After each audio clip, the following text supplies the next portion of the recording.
everyone, it's me, Ashley, here on the last day of September to give you an update on what I've been up to and a few cute things I've seen for fall and Halloween.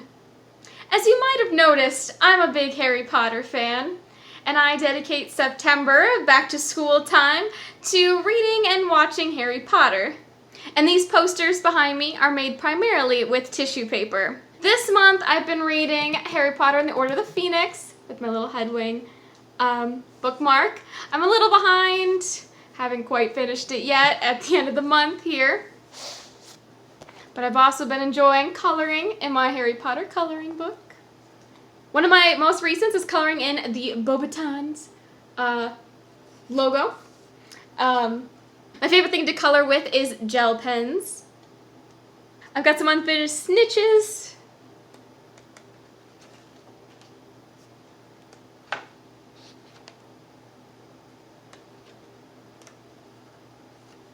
This one of the owls, this one of Dobby. There's them in the second year.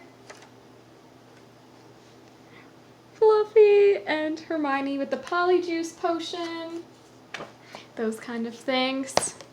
For October, some of my reading suggestions for you guys would be Into the Jungle, or Darcy Coates has two good novels that I haven't read yet. Hunted and The Haunting of Ashburn House. The series I read last year was Feed as a trilogy by Mira Grant, which is a pen name.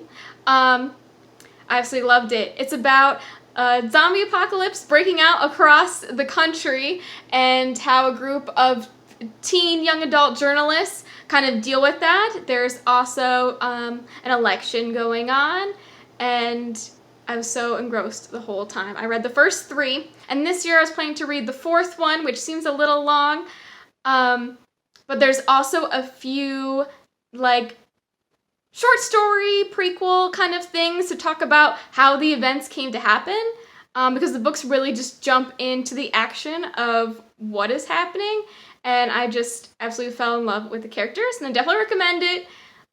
If you're already kind of stressed about the pandemic situation, this might not be the book for you. It is very heart-racing, adventurous, does include like the CDC and then having to take a lot of tests for the virus that the zombies would bite them with. Oh, but these prequels include the zombie apocalypse starting in San Diego of 2014, Countdown, and All the Pretty Little Horses, which had to do with the family running for election. I don't want to give away too much, but they lived on a farm, and that's where their family was when they were accepting the presidential nomination. Something went down at the ranch. It's definitely amazing storytelling there. And so yeah, in October, I usually watch like one season of American Horror Story. I usually rewatch Stranger Things. I know if it weren't for the pandemic, we would have another season out for me to watch, but it looks like that's getting postponed till the end of summer next year, possibly at the earliest. Oh, another series that I haven't finished yet is iZombie. So a girl gets bit and is as conscious zombie as long as she's able to eat some brains. So it's very interesting how she tries to keep her job in a morgue and live a normal single-person life. One I saw pop up on Netflix is called Dracula. There's just a few short episodes that are an hour and a half long. And that made me think, you know, if you really liked Sherlock and you're already done binging Enola Holmes, then that would be a good one to check out. I don't know if it's going to be good or not, so let me know. Some of the ones I'm excited to see coming soon to Netflix are The Haunting of Bly Manor, Hubby Halloween, Vampires vs. the Bronx is coming out Friday. And then Hulu, if you guys like Ghost Adventures, that kind of thing, the Ghost Team seemed like more of a movie, hopefully kind of better quality thing to watch. And if you can't get enough Harry Potter, I do recommend a series on Netflix called The Worst Witch. It's in its fourth season.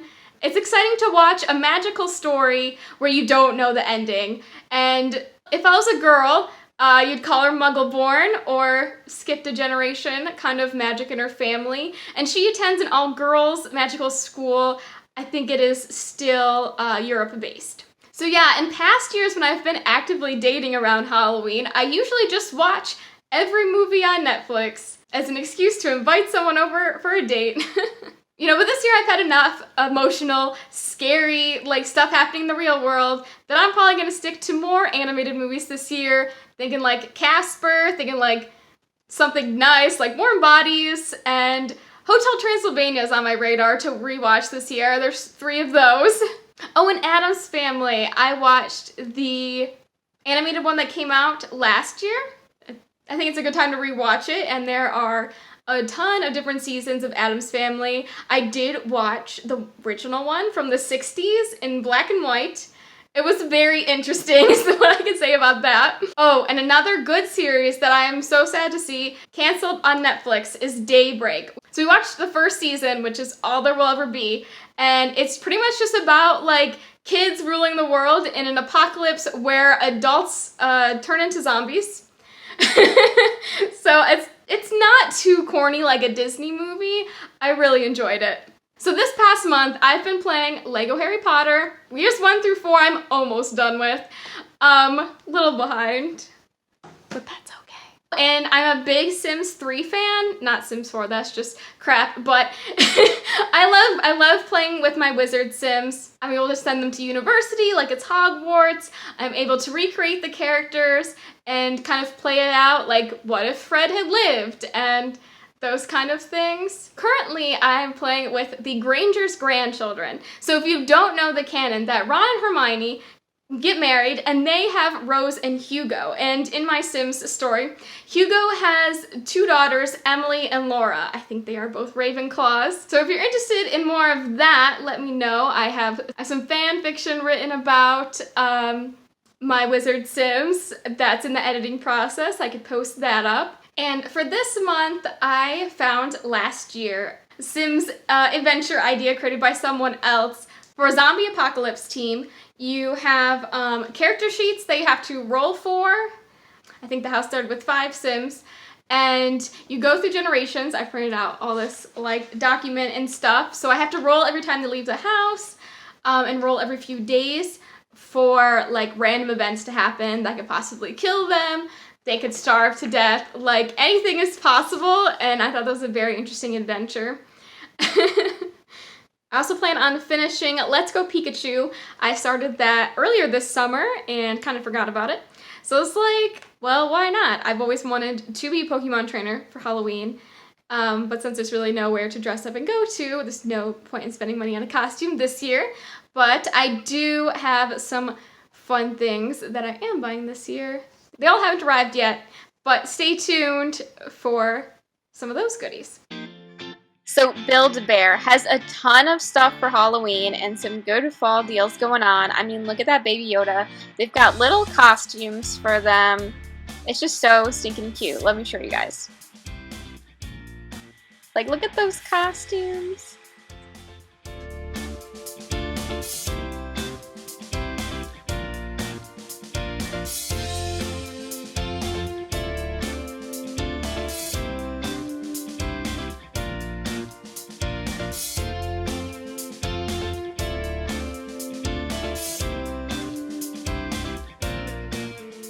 But really, the best bear of them all is the pumpkin spice scented bear. Come on, guys. That's also a great price.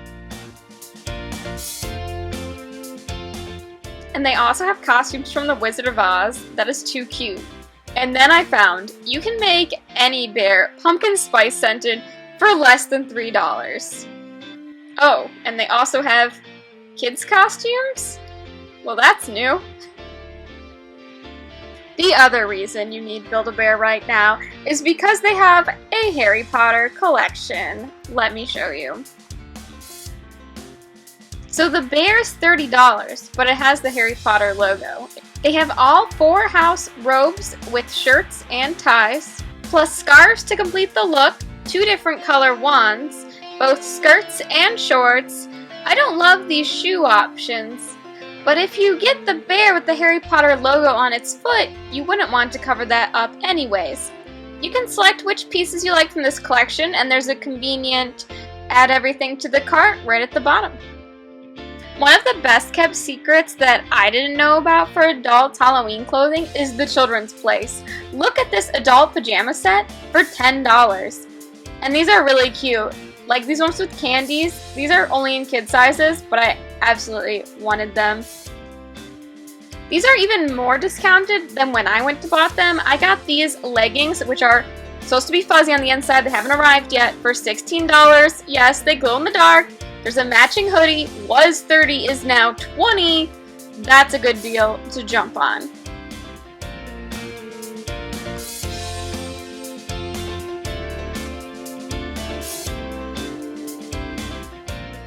And now I'm at Target for the Hide and Eek Boutique.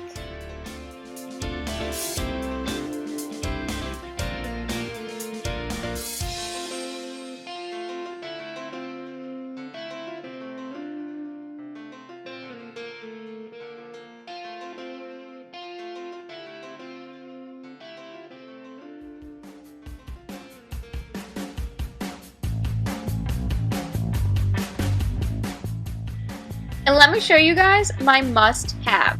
These Happy Halloween stickers would be perfect in any kitchen or entryway, and it's only $5.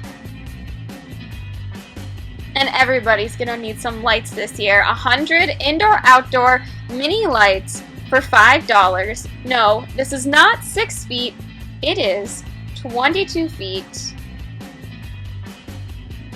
These ones are in purple, they have some in orange, as well as multicolor green, orange, and purple. And one of the silliest things I found that I think will inspire some crafting are this garland of felt pumpkins. They looked so simple to make. Why would you spend $10? But we'll see how I did. I made a pattern already, and it makes a good stamp. So looking at these LED pumpkins, the 5-inch one here for $10 is the one I really wanted. Like, look at him, he's kind of angry, he's got a sparkly hat, but he sold out. I was really bummed about that. There's this 14-inch one, but that's $30. The next best deal is the 7-inch one for $16. He looks a little angry, but also slightly happy. And then I got distracted looking at the cutest stuff with lights. Like, maybe don't go to Target, it can be a little dangerous. Because we haven't even talked about food yet. I'm not into coffee or pumpkin spice cream cheese, but I know the Halloween cereals are very popular. Cheetos shaped like bones come in 2 different flavors. I'm really looking forward to the Little Bites pumpkin flavor and pumpkin cake rolls. But Smart Food has this apple cinnamon popcorn. I've got to try that. And Boom Chicka Pop has a new pumpkin spice kettle corn. Not to mention, I found more flavored hot chocolates at Target because I already have apple cider in my fridge. Get it early while it's on sale. I love to do stuff for Halloween, like the Arubis Haunted House in Pontiac or the Dreadlands Haunt in Davison. It is so fun to go to a rural area to do like a haunted house or trails because you already drive down a dark, unlit, wooded path and it already gets you in the mood. Unfortunately, they aren't opening this year. Something I used to go to when I lived in Florida, and it's worth making the trip to Universal's Halloween Horror Nights. It's so fun, even if it's super humid. Like, if you ever get the chance to go, even if no one wants to go with you, go by yourself. I did last year. It was so worth it. And Cedar Point's Halloweekends. I thought it was going to be lame compared to Universal's, but I actually had so much fun. I went with my mom, and the walkthrough trails actually had a lot of jump scares. Just unfortunately, last year we had such terrible rainy weather that we got stuck with tickets that were not refundable. So really watch for the weather. I really tried to. And then it's fall, so the weather's going to change. So you're either going to have great Halloweens or terrible Halloweens. So some other stuff we can still do during a pandemic are some scenic train rides, especially because you don't have to be outside. You can be nice and warm and cozy in the train. You can also scenic drive, and then you don't have to wear a mask or be around other people. Similar thing if you like driving or know someone who does. Pumpkin patches and cider mills will still be, you know, masked when you order and can be away from people outside. So I think that will still be pretty fun. So what are your plans for fall? Let me know. I've seen some great ideas for social distance trick-or-treating, and I really wish I had a house to try some of these things out. Like a zip line from the porch to the mailbox, or just a simple pipe, like down the railing of your porch to just, you know, give people candy. But unfortunately, I live in an apartment condo area, so no trick-or-treaters come by. So this year, I don't even know if I'm gonna be doing much at all. I might just end up having to work more because of Ship's new pay. I'll link a video in that. But I want to end this video on a high note, so I'll give you a little decoration tour of my apartment. Enjoy. So I wanted to start with the corner of my couch here. These little skeletons, I rarely know what to do with them each year, so they're chilling over there. And on our couch we also have this spider I got as a gift, and this is from my childhood. Let me show them to you guys.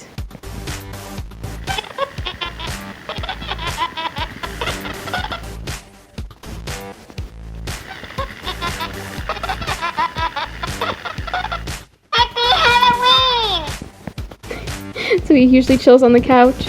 And then over here by our coat rack, I strung up these little bats, and I'll give you a good view of my Harry Potter Lego collection.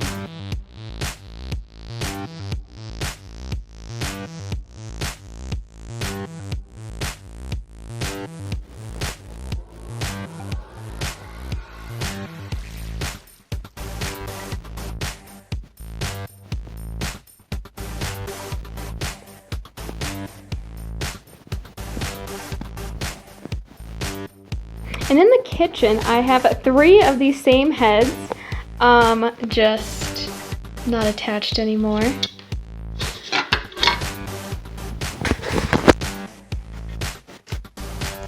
So they make good decorations. And for some stuff I'm looking forward to cooking, those Pillsbury gluten-free chocolate chip cookies are some of my favorite, because my boyfriend is gluten-free. But these funfetti ones are all for me. Delicious. Now I'll probably get him some gluten-free cake mix too, because he picked out these from Target. These little cupcake toppers. It's got sprinkles, which are his favorite, and some little zombie hands that will come out of them. And our another new favorite thing is this little guy. He's a perfect, like, single waffle maker in the shape of a pumpkin. These are $10 at Target. They also have a shape like a skull. And here's a little preview of that mini waffle maker. It takes just 3 tablespoons, or less than 1/4 cup of batter per one.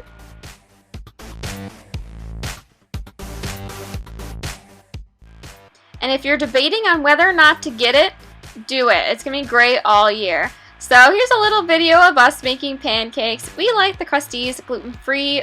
It's both pancake and waffle mix. But we made it like a pancake, so it's going to kind of come out funny.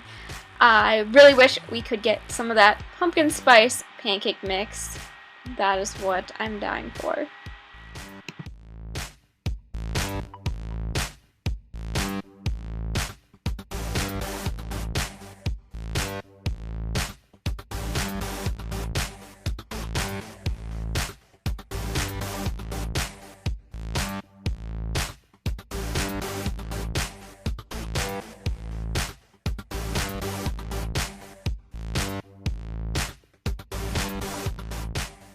So here we are using the 1/4 cup.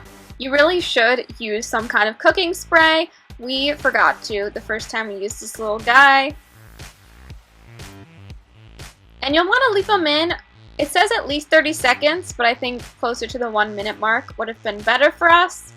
And yeah, really use cooking spray, guys.